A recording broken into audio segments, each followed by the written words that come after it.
now look at you, look at you. Oh, you're a fine specimen. One fine specimen indeed. Oh, now. No need to get jumpy. You're going to be fine. Eventually. Oh, kill you? No, never. I don't want to kill you. That would be ridiculously unnecessary and, dare I say, wasteful, and I am not a wasteful man, and an individual such as yourself is not one for wasting. And I am not so much of a brute to harm a guest. What kind of man do you take me for? Well, yes, I suppose, hypothetically, if you were a guest, you could leave whenever you wanted, but that does detract from my point slightly. You are here, and I will not do anything to harm you. Of course, I had to put some precautions in place for my own well-being, but, well, it can't be helped when you're dealing with vampires. A good sturdy cage tends to help with a lot of situations, actually. Now, into the heart of the matter, I found you just outside of Rome. You are certainly a well-travelled creature, according to your passport. There have been sightings in Paris, London, Berlin. I hear it's rather lovely this season. And many, many, many others. Goodness, you really are quite the little jet-setter. I suppose you're in that stage of your eternity, aren't you? I understand. The wandering is a rather well-documented vampiric phenomenon. The need to go out and see the world. It's almost like an inner impulse that drives you. I believe I put that forward in one of my academic papers, but I'm not quite sure. You know how it is, the mind gets muddled. Still, it's a shame I wasn't able to capture your companion before managing to snare you. He would have made a brilliant research topic. But the older they are, the wilier they get. You know what I mean. Oh, no. Be calm. Oh, you poor person. I know. It must be so disconcerting. But your fellow vampire won't find you here. You're free and safe here with me. In a place like this, underground, torchlight all around. It should be more than enough to keep any night creatures away. Although, I must ask, is it true your kind no longer suffer from the rot shriek? I assumed the red fear, the primal terror of fire, would be an inbuilt response for your kind, considering fire's reported effects on you. However, several of my brothers in the Order over recent centuries have noted a reduced hesitancy towards fire than is described in the literature of your kind. I'd assumed that over the centuries this fear would decrease, but still, the idea that the resistance might be carried in the blood, well, it's unthinkable. But I've been surmising it for a long time. Some type of, porphyric memory. An idea that certain ideas and instincts can be both brought on and suppressed through blood which passes from one vampire to another, to another, to another, to another, to another. It's all rather brilliant. That is what I surmised.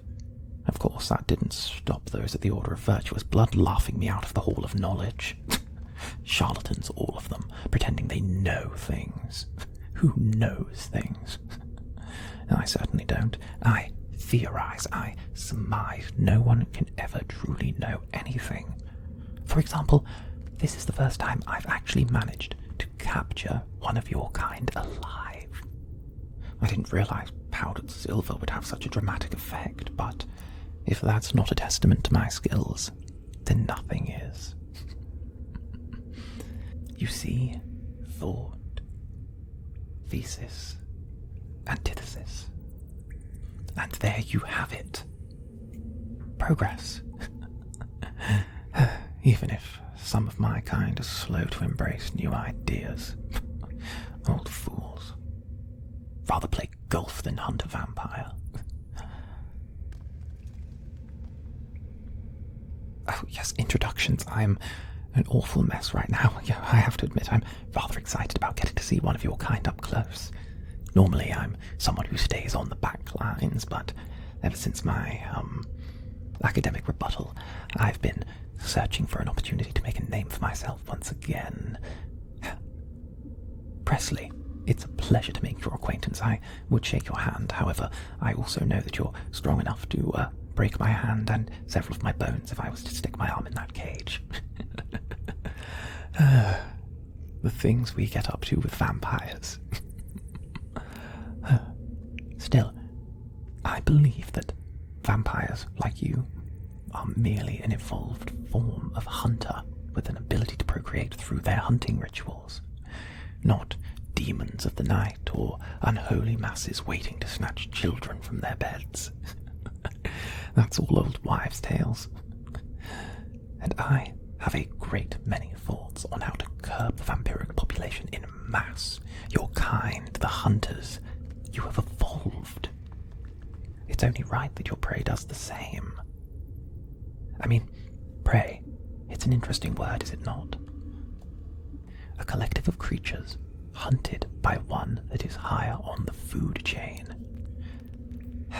However, actual examples of prey that has evolved the natural capability to fight back is a true rarity. And yet, that is what we humans have done. Tell me, do you still have pride in your humanity? After you gave it all away to become one that feeds on us, do you still have pride in what made you human?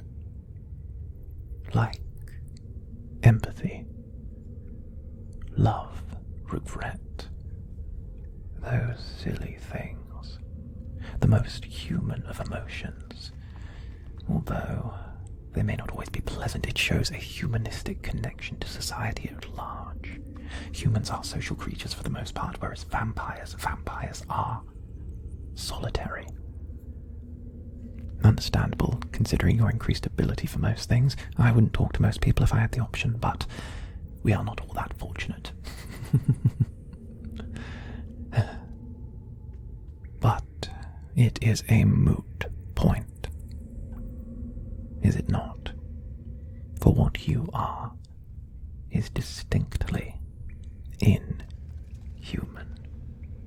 But me, well, my soft heart believes that there is hope for you yet, so much hope for a brighter tomorrow.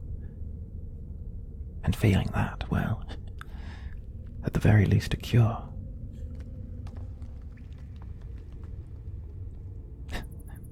Why, yes, I do believe I can cure vampirism. It would perhaps take years, decades. Perhaps my work might even go on beyond my lifetime. But I believe every illness has a cure. Humanity just needs to dig down and get the ingenuity to find it.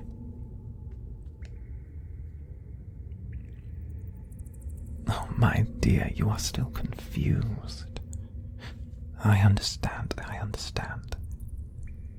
Let me help you. You are a victim of all this, you see. A foul night creature turned you.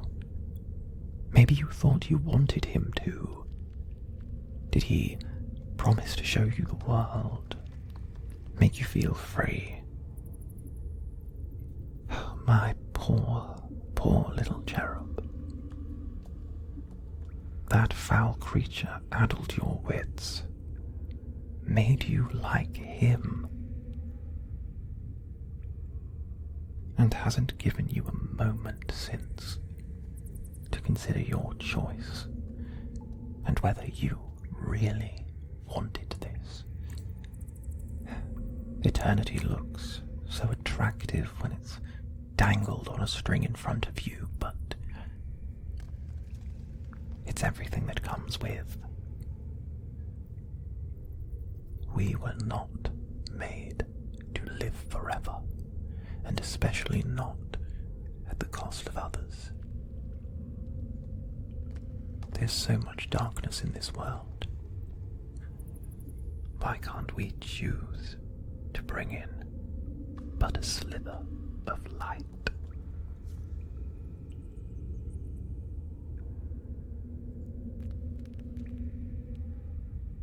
Oh, my dear, I've heard the story so many times, usually in the dying rasps of vampires that I have slain, but this time, just this time, I get to ask questions. And these questions, well, they open a world of possibilities. Shh, shh, shh, shh, shh. No, no, no, no, no. Everything is going to be fine for tonight. Tonight, I simply want to ask a few questions. A few silly, meaningless questions. Because I have plans for you and I, such big plans.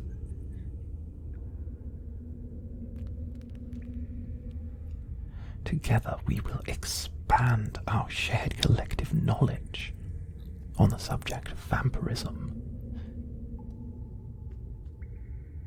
and broaden our minds, discover something that perhaps was forgotten for centuries.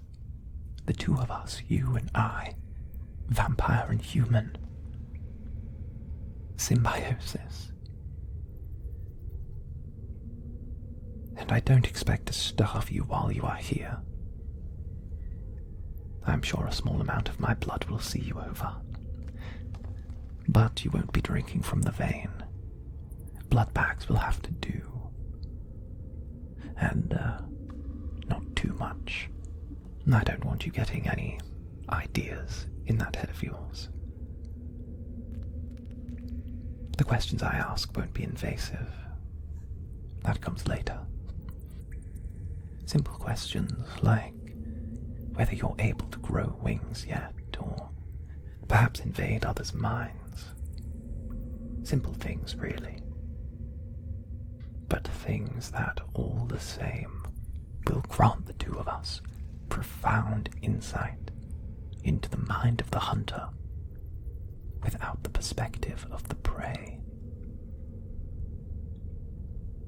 Oh, I have the feeling the two of us are going to have a wonderful time together.